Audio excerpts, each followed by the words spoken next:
प्रिय विद्यार्थियों, हिंदी साहित्य एमए फाइनल 10वीं प्रश्न पत्र के अंतर्गत इन दिनों हम जैनेन्द्र कुमार के व्यक्तित्व एवं कृतित्व का अध्ययन कर रहे हैं।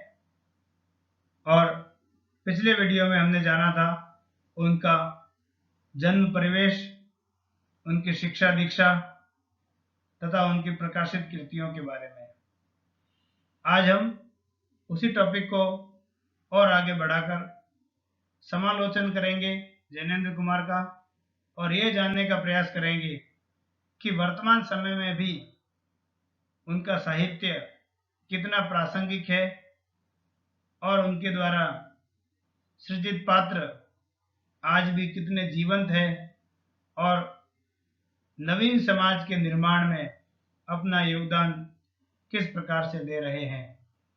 तो सीधे सीधे चलते हैं हम अपनी अगली स्लाइड पर, और जिन विद्यार्थियों ने पिछला वीडियो नहीं देखा वे अवश्य देख लें इसी YouTube चैनल पर। तो सीधे चलते हैं हम हमारी अगली स्लाइड पर।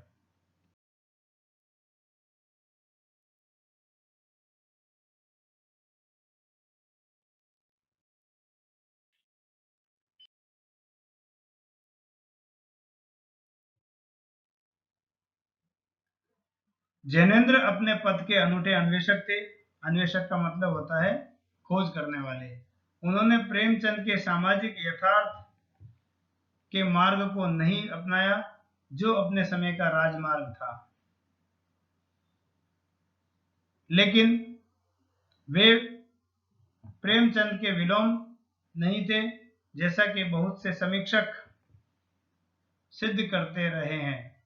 वे प्रेमचंद के पूरक थे। कहने का तात्पर्य यह है कि प्रेमचंद के प्रभाव से अनेक लेखक प्रेमचंद की ही तर्ज पर सामाजिक यथार्थ को अपने साहित्य में व्याख्यायित कर रहे थे, लेकिन जैनेन्द्र ने पहली बार उस मार्ग से हटकर मनोविश्लेषणात्मक पद्धति से साहित्य को रचा। ऊपर से देखने पर यह विपरीत मार्ग प्रतीत होता है, लेकिन वास्तव में वो मार्ग उसी मार्ग का पूरक है। प्रेमचंद और जैनेन्द्र को साथ साथ रखकर ही जीवन और इतिहास को उसकी समग्रता के साथ समझा जा सकता है। जैनेन्द्र का सबसे बड़ा योगदान हिंदी गद्य के निर्माण में था। भाषा के स्तर पर जैनेन्द्र द्वारा की गई तोड़फोड़ ने हिंदी को तराशने का अभूतपूर्व काम किया। कहने का तात्पर्य यह है कि उन्होंने जो नवीन प्रयोग किए भाषा के साथ, उससे हिंदी भाषा का रूप और अधिक निखरा और लेखकों को एक नया राजमार्ग मिला। रविंद्र कालिया के अनुसार हिंदी कहानी ने प्रयोगशीलता का पहला पाठ जैनेन्द्र से ही सीखा। जैनेन्द्र ने हिंदी को एक पारदर्शी भाषा और भंगिमा दी, एक नया तेवर दिया, एक नया सिंटैक्स दिया। आज के हिंदी गद्य पर जैनेन्द्र की अमिट छाप है। आज का यदि हम गद्य देखें, आज के हम उपन्यास देखें, आज की हम कहानियां देखें और जैनेन्द्र की कहानियां देखें, तो हम ये आसानी से जान पाएंगे कि आज के गद्य पर जैनेन्द्र का कितना प्रभाव है।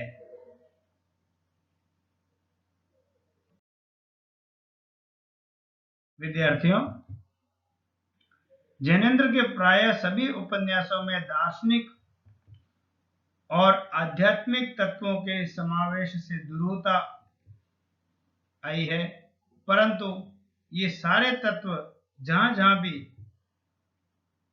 उपन्यासों में समाविष्ट हुए हैं, वहां वे पात्रों के अंतर का सृजन प्रतीत होते हैं।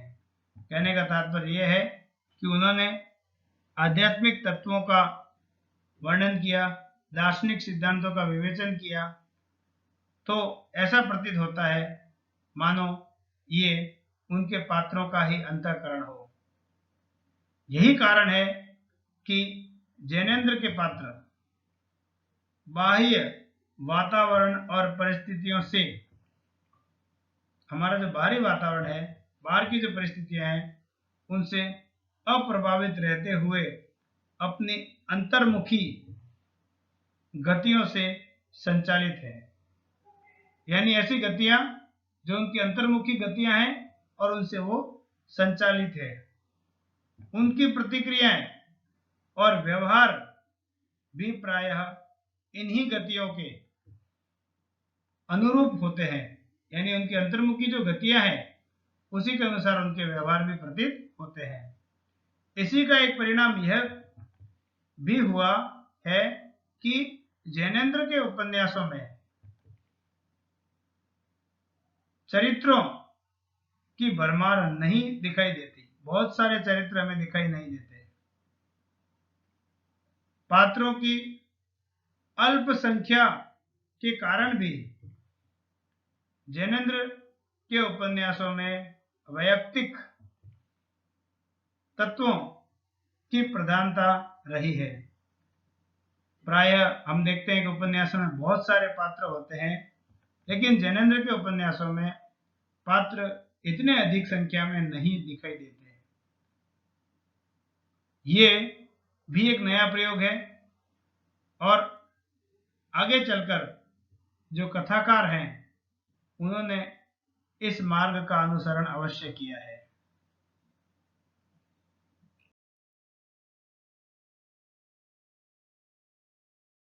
क्रांतिकारिता तथा आतंकवादिता। क्रांतिकारिता तथा आतंकवादिता के तत्व भी जैनेन्द्र के उपन्यासों के महत्वपूर्ण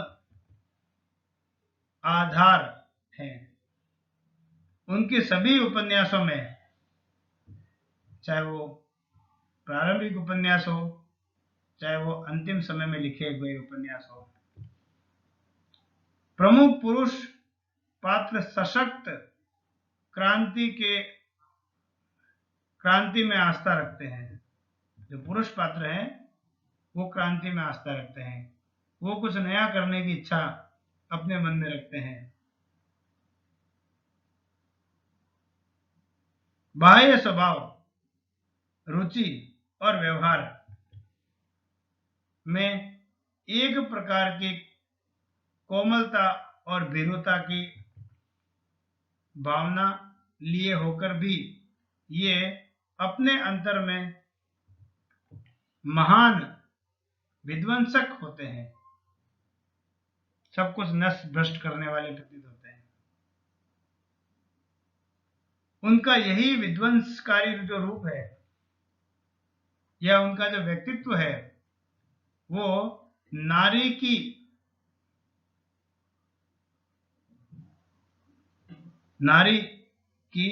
प्रेम विषयक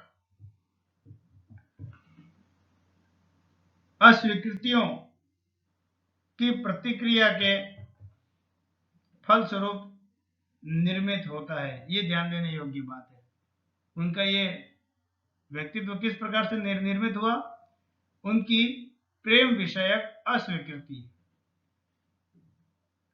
इसी कारण जब वे किसी नारी का थोड़ा भी आश्रय या किंचित आश्रय, थोड़ा सा आश्रय, थोड़ी सी सहानुभूति या प्रेम पाते हैं तब टूटकर गिर पड़ते हैं और तभी उनका बाह्य स्वभाव